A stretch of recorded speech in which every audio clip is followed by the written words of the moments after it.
Hi friends, welcome to our channel. ఇప్పుడు మనం discuss చేయబోయే లెసన్ 8th క్లాస్లో సెకండ్ లెసన్, సూర్యుడు శక్తి వనరు. అంతకన్నా ముందు మీరు ఇప్పటివరకు మన ఛానల్ని సబ్స్క్రైబ్ చేయనట్లయితే సబ్స్క్రైబ్ చేయండి. అలాగే వీడియోకి ఒక లైక్ చేయండి, వీడియోను మీ ఫ్రెండ్స్కి షేర్ చేయండి. లెసన్లో ఫస్ట్ పాయింట్, భూమిపై శక్తి మొత్తానికి సూర్యుడు మూల వనరుగా ఉంటాడు.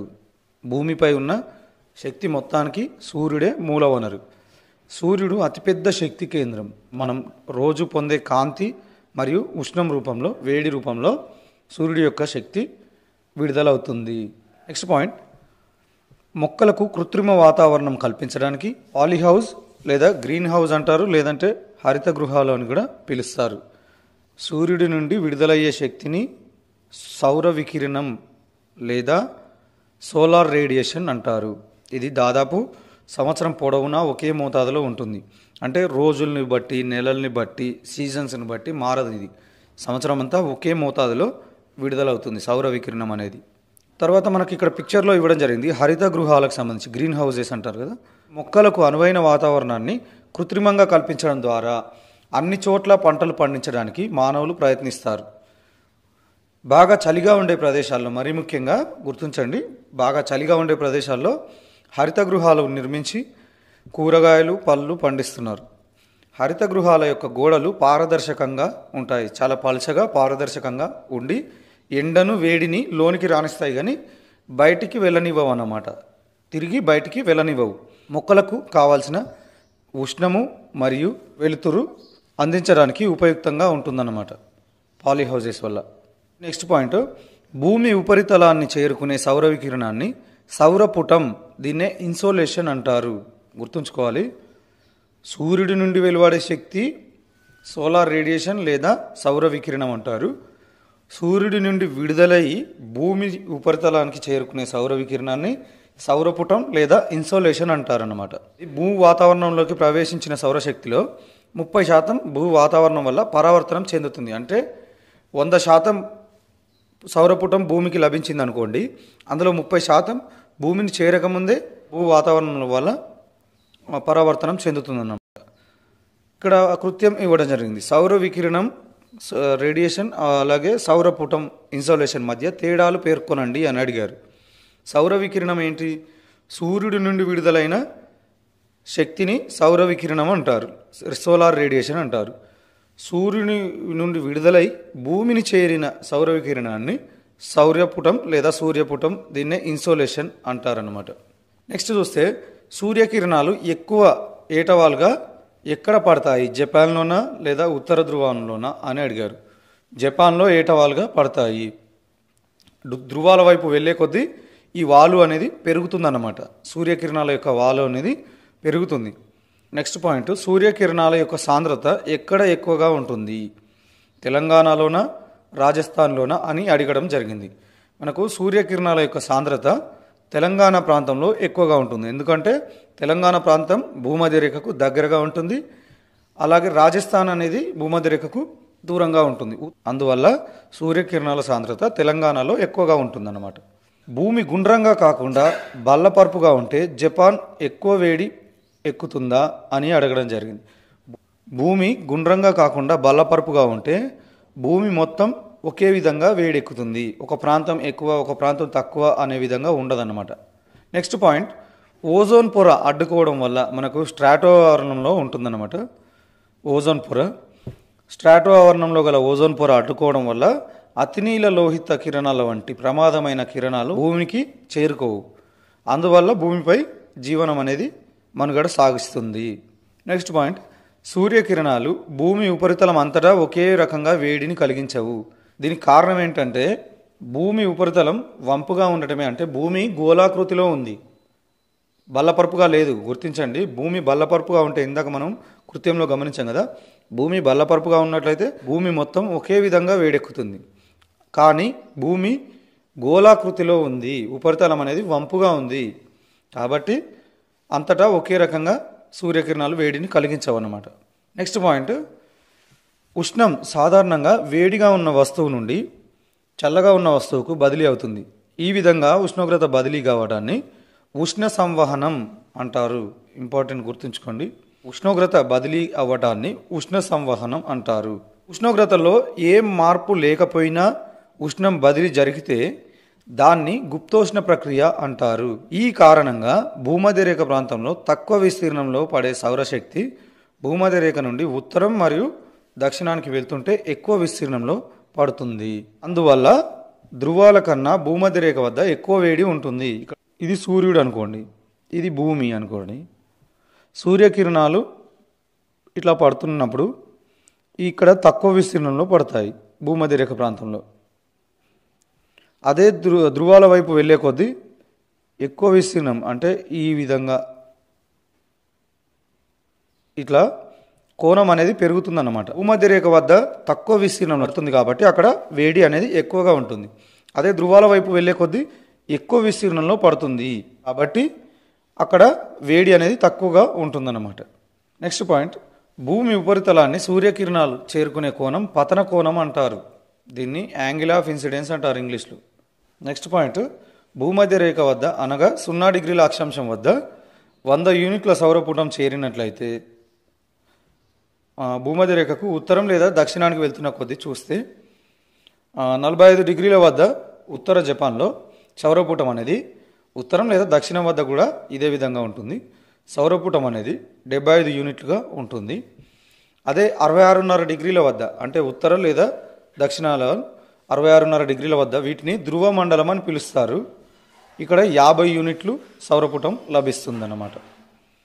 90 డిగ్రీల వద్ద, అంటే ఉత్తర దక్షిణ ధృవాల్లో 90 డిగ్రీల వద్ద చూస్తే 40 యూనిట్లు. నెక్స్ట్ పాయింట్, సూర్యుడి చుట్టూ భూమి తిరుగుతున్న సంవత్సర కాలంలో ఈ పతన కోణాలు అనేవి నిరంతరం మారుతూ ఉంటాయి. ఇక్కడ చూడండి, ఇది భూమధ్యరేఖ. ఇక్కడ భూమధ్యరేఖ వద్ద తక్కువ విస్తీర్ణంలో పడతాయి సూర్యకిరణాలు అనేవి. ధృవాల వైపు వెళ్ళే కొద్దీ ఈ కిరణం ఎక్కువ దూరంలో ఎక్కువ విస్తీర్ణంలో పడుతున్నాయి అన్నమాట. కాబట్టి ఎక్కువ విస్తీర్ణంలో పడే చోట తక్కువ వేడి ఉంటుంది, తక్కువ విస్తీర్ణంలో పడే చోట ఎక్కువ వేడి ఉంటుందన్నమాట. దీన్ని సూర్యకిరణాల పతన కోణంగా గుర్తుంచుకోవచ్చు మనం. నెక్స్ట్ మనకు ఇక్కడ ఒక పిక్చర్ ఇవ్వడం జరిగింది. భూమి వైపు ప్రసరించే మొత్తం సూర్యపుటం 100% అనుకుంటే భూమిని చేరకుండానే 30% పరావర్తనం చెందుతుంది. అది ఏ విధంగా 30% అంటే, మేఘాల ద్వారా పరావర్తనం చెందేది 20%, వాతావరణం ద్వారా పరావర్తనం చెందేది 6%, అలాగే భూ ఉపరితలం ద్వారా పరావర్తనం చెందేది 4%, 30% భూమిని చేరకుండానే కోల్పోతుందన్నమాట. 30% పోగా ఇంకొక 70% ఉంటుంది కదా. ఈ 70%లో కూడా వాతావరణం గ్రహించేది 16%. చూడండి, మేఘాల ద్వారా గ్రహించేది 3%, మొత్తంగా 19% వీటి ద్వారా, ఏది వాతావరణం మరియు మేఘాల ద్వారా కోల్పోతుంది. కాబట్టి మిగిలిందెంత? 51%. చూడండి, సముద్రాలు మరియు భూమి గ్రహించేది 51% గ్రహిస్తాయి.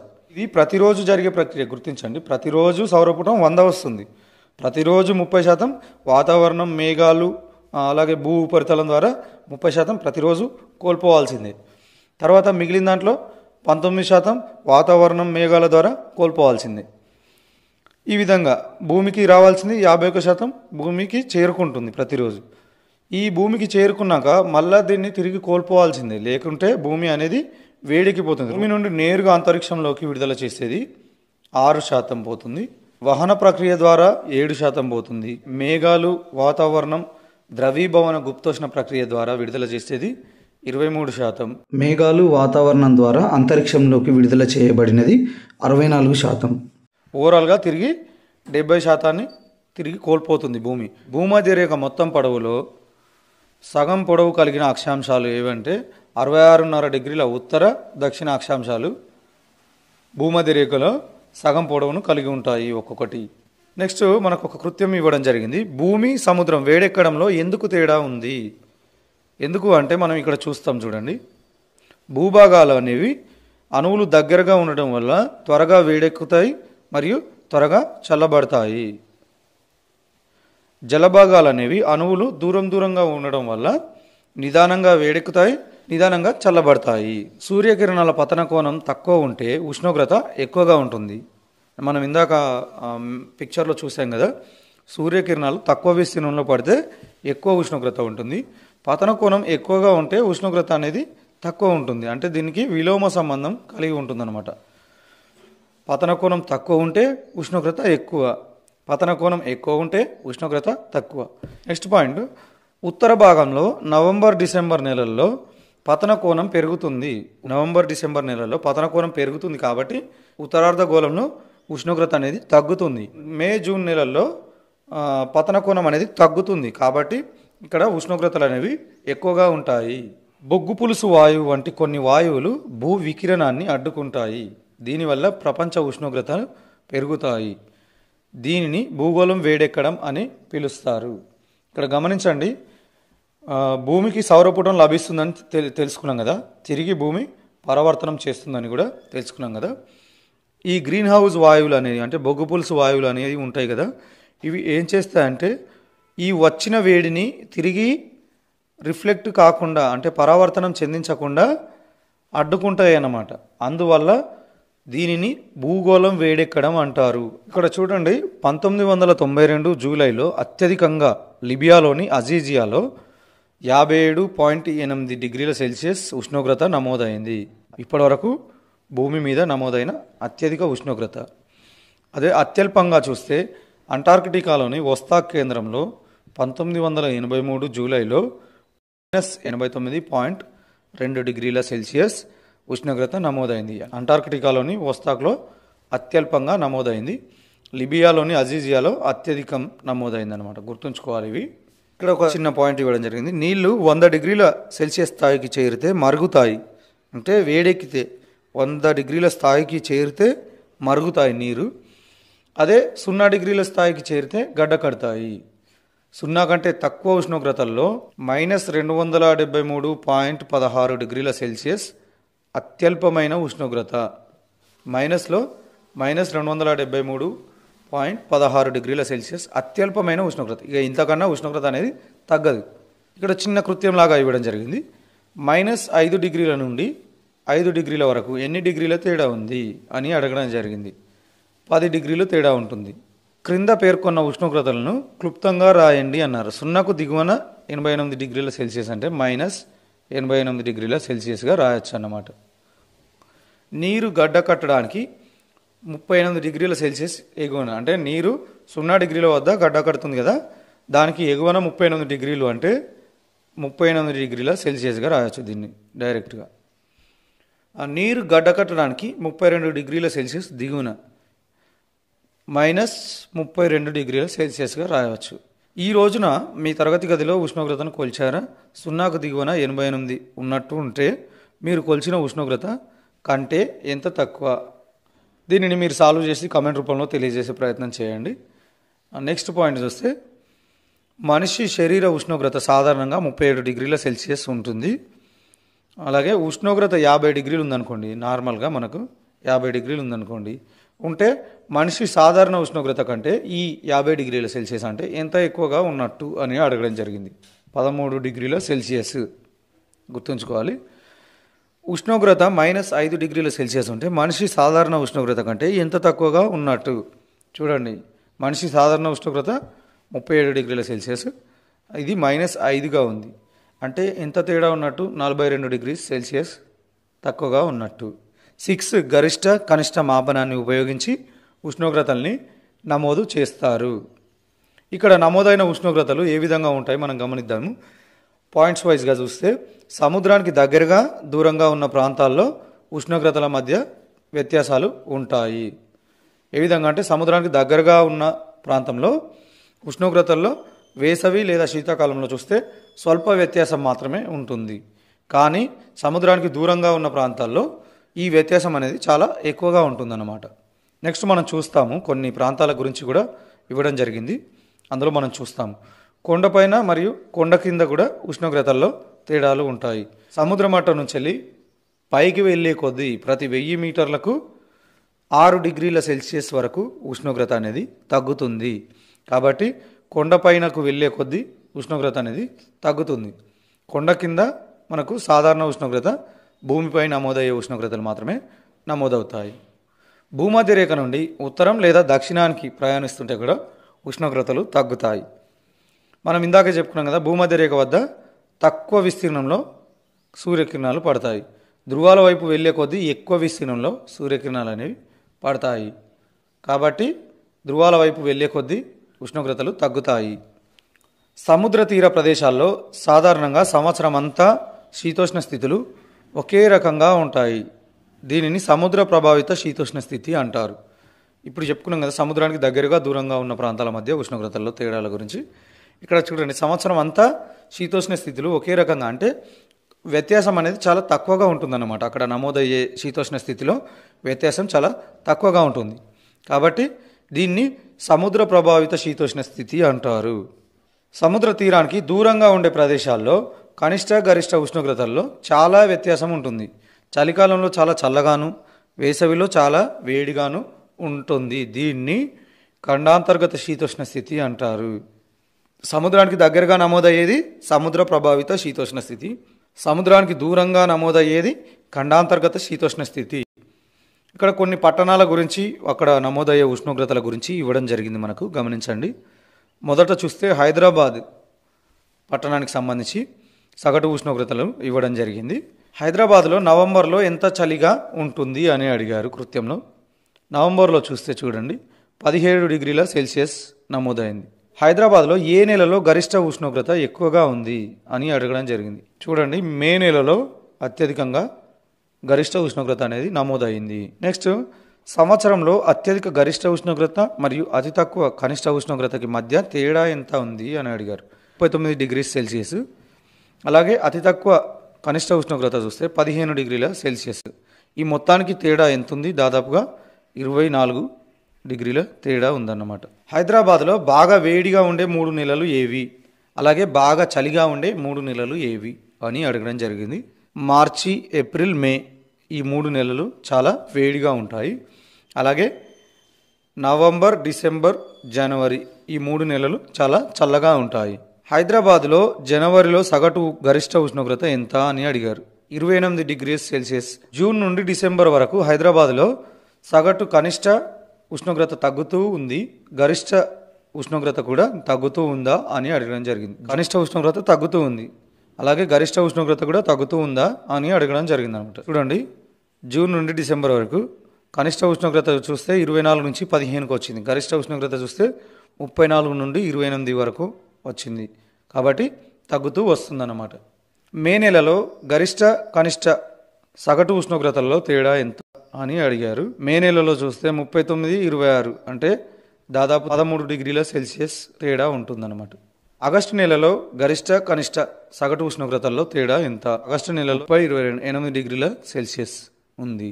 పై 2 ప్రశ్నలకు మీ సమాధానాల ఆధారంగా గరిష్ట కనిష్ట సగటు ఉష్ణోగ్రతల్లో తేడా హైదరాబాదులో వేసవిలో ఎక్కువగా ఉందా, వానాకాలంలో ఎక్కువగా ఉందా అని అడిగారు. వేసవిలో ఎక్కువగా ఉంది.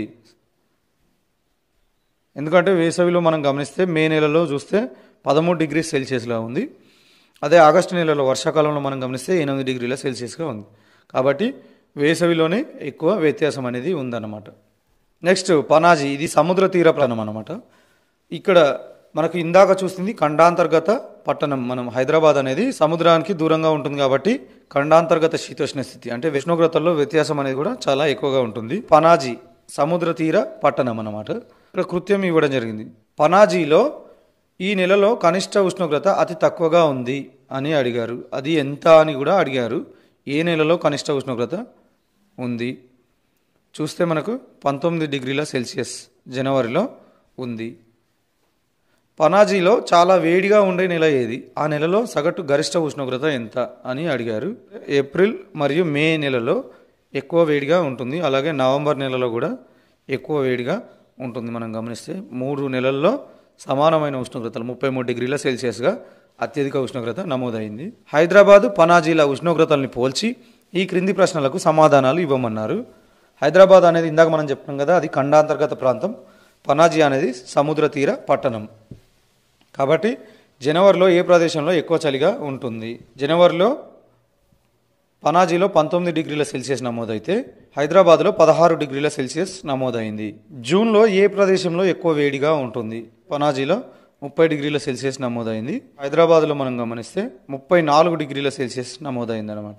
అంటే వేసవిలో చాలా వేడిగా ఉంది చూడండి, శీతాకాలంలో చాలా చల్లగా ఉంది. పనాజీ కంటే శీతాకాలంలో తక్కువ ఉష్ణోగ్రత నమోదైంది, వేసవి కాలంలో ఎక్కువ ఉష్ణోగ్రత నమోదైంది.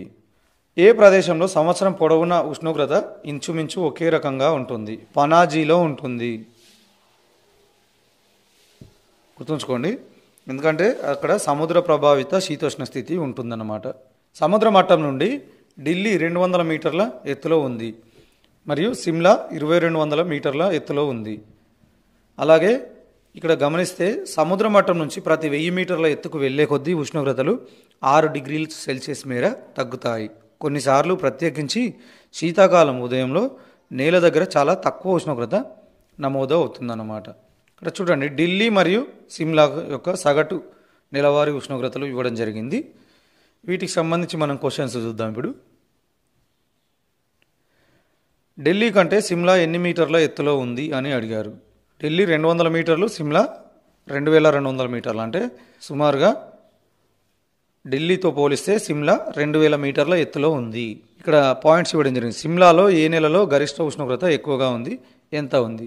మే నెలలో గరిష్టంగా దాదాపుగా 22 డిగ్రీల సెల్సియస్గా ఉంది. ఢిల్లీలో ఏ నెలలో గరిష్ట ఉష్ణోగ్రత ఎక్కువగా ఉంది? చూడండి, సిమ్లాలో చూస్తే 22 డిగ్రీలు, ఢిల్లీలో చూస్తే 40 డిగ్రీలు.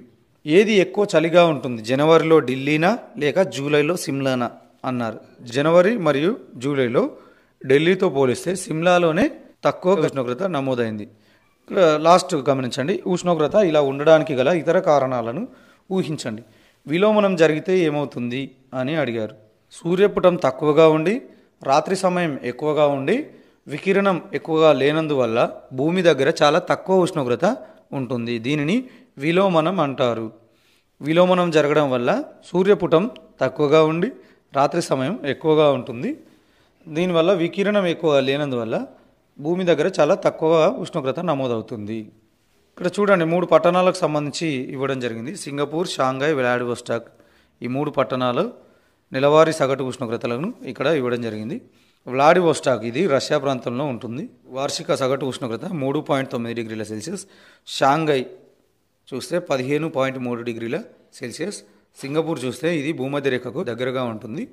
ఇది 27.8 డిగ్రీల సెల్సియస్గా ఉంటుందన్నమాట. ఇక్కడ రేఖా చిత్రపటంలో ఇచ్చిన 3 ప్రదేశాల్లో భూమధ్య రేఖకు దగ్గరగా ఏది ఉంది? సింగపూర్. ఆ ప్రదేశంలో సగటు వార్షిక ఉష్ణోగ్రత ఎంత ఉంది అంటే 27.8 డిగ్రీల సెల్సియస్. అక్కడ శీతాకాలంలో కంటే వేసవి కాలంలో సాధారణంగా చాలా వేడిగా ఉంటుందా అని అడిగారు. శీతాకాలమైన వేసవి కాలమైన ఉష్ణోగ్రతలు అనేవి దాదాపు ఒకే విధంగా ఉన్నాయి. చూడండి, ఈ గ్రీన్ లైన్ చూడండి, సింగపూర్ ఒకే విధంగా ఉన్నాయి సంవత్సరం పొడవునా.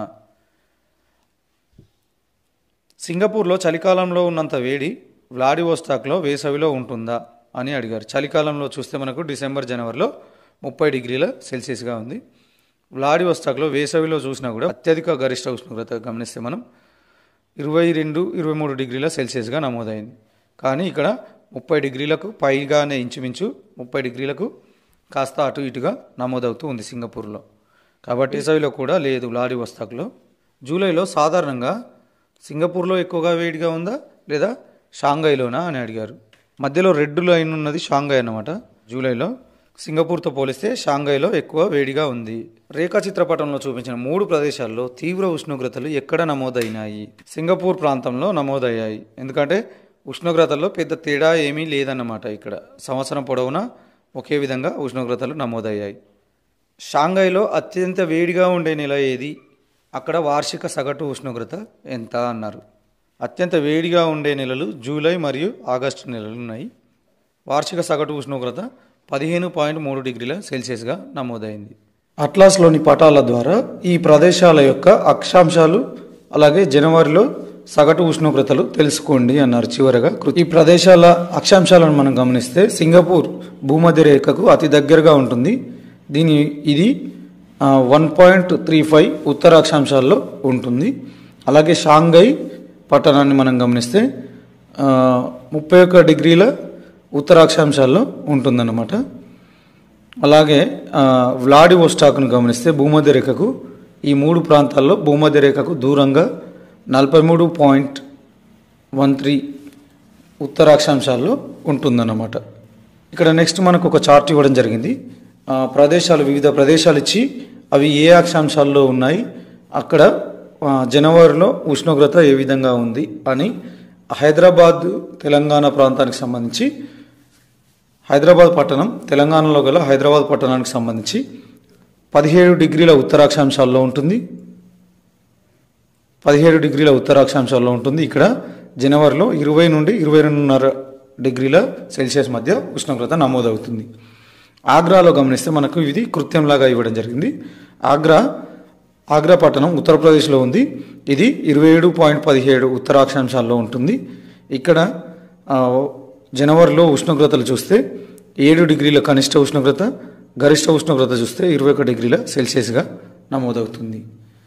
మదురై తమిళనాడులో చూస్తే 9.92 డిగ్రీల ఉత్తరాక్షాంశాల్లో ఉంటుంది. ఇక్కడ అత్యల్పంగా జనవరిలో 18 డిగ్రీల సెల్సియస్, అత్యధికంగా 31 డిగ్రీల సెల్సియస్ నమోదవుతుంది. అలాగే నాగపూర్, ఇది మహారాష్ట్రలో ఉంటుంది. ఇది 21 డిగ్రీల ఉత్తరాక్షాంశాల్లో ఉంటుంది. ఇక్కడ కనిష్ట ఉష్ణోగ్రత జనవరిలో 13 డిగ్రీలుగా, గరిష్ట ఉష్ణోగ్రత 29 డిగ్రీలుగా నమోదవుతుంది. ఇక్కడ చూడండి, సూర్యోదయం సూర్యాస్తమయం అయ్యే ప్రదేశాల గురించి ఇవ్వడం జరిగింది. పై పట్టికలోని 4 పట్టణాల్లో ముందుగా సూర్యోదయం ఎక్కడ అవుతుంది అని ఇవ్వడం జరిగింది. నాగాలాండ్లోని కోహిమాలో అవుతుంది. ఏ పట్టణంలో అన్నింటికంటే చివర సూర్యాస్తమయం అవుతుంది? చూడండి, అన్నింటికంటే చివర సూర్యాస్తమయం అయ్యే పట్టణం ఏది? మదురై, తమిళనాడులోని మదురై. ఈ 6 పట్టణాల్లో పగటి కాలం ఎంత అని అడగడం జరిగింది. అలాగే సూర్యోదయం నుంచి సూర్యాస్తమయం మధ్య ఉన్న కాలం పగటి కాలం అవుతుంది. తెలంగాణలోని హైదరాబాద్లో సుమారు 11 గంటల 20 నిమిషాలు, ఉత్తరప్రదేశ్లోని ఆగ్రాలో సుమారు 10 గంటల 40 నిమిషాలు, తమిళనాడులోని మదురైలో సుమారు 11:30 గంటలు, నాగపూర్, మహారాష్ట్రలోని నాగపూర్లో సుమారు 11 గంటలు, అలాగే ఆంధ్రప్రదేశ్లోని విశాఖపట్నంలో సుమారు 11 గంటలు, నాగాలాండ్లోని కోహిమాలో సుమారు 10 గంటల 40 నిమిషాల పాటు పగటి కాలం ఉంటుంది. అత్యంత ఎక్కువ పగటి కాలం మదురైలో ఉంటుంది. అత్యంత తక్కువ పగటి కాలం చూస్తే మనకు 2 ప్రాంతాల్లో, ఉత్తరప్రదేశ్లోని ఆగ్రాలో అలాగే నాగాలాండ్లోని కోహిమాలో సుమారుగా ఇంచుమించు సమానంగా పగటి కాలం ఉంటుంది. నెక్స్ట్ పాయింట్ చూస్తే ఉష్ణోగ్రతల పటాల ద్వారా ఏ ఏ ప్రదేశాలు వేడిగా ఉన్నాయి, ఏవి చల్లగా ఉన్నాయి అనే విషయాన్ని మనం తెలుసుకోవచ్చు. ఇక్కడ మనకు కొన్ని పాయింట్స్ ఇవ్వడం జరిగింది. జనవరిలో సిమ్లా, తిరువనంతపురం సగటు ఉష్ణోగ్రతల్లో తేడాలకు 3 కారణాలను ఇవ్వండి అన్నారు. సిమ్లా అనేది సముద్ర మట్టానికి చాలా ఎత్తులో ఉంటుంది, అలాగే భూమధ్య రేఖకు కూడా దూరంగా ఉంటుంది, కాబట్టి అది చల్లగా ఉంటుంది. తిరువనంతపురం ఇది కేరళలో ఉంటుంది, ఇది భూమధ్య రేఖకు దగ్గరగా ఉంటుంది, సముద్ర మట్టానికి కూడా ఎక్కువ ఎత్తులో ఉండదన్నమాట. కాబట్టి ఇక్కడ సగటు ఉష్ణోగ్రతల్లో తేడాలు ఉంటాయి. నెక్స్ట్, భోపాల్, ఢిల్లీ, ముంబై, సిమ్లాలలో ఏ 2 ప్రదేశాలు ఒకే రకమైన ఉష్ణోగ్రత తీరును కలిగి ఉంటాయి అని అడిగారు. భోపాల్ మరియు ముంబై దాదాపు ఒకే విధమైన ఉష్ణోగ్రత తీరును కలిగి ఉంటాయి, ఎందుకంటే ఇవి ఇంచుమించుగా భూమధ్య రేఖకు ఒకే దూరంలోనే ఉంటాయన్నమాట. బెంగళూరు ఉష్ణోగ్రతను సూచించే గ్రాఫ్ను ఇవ్వడం జరిగింది.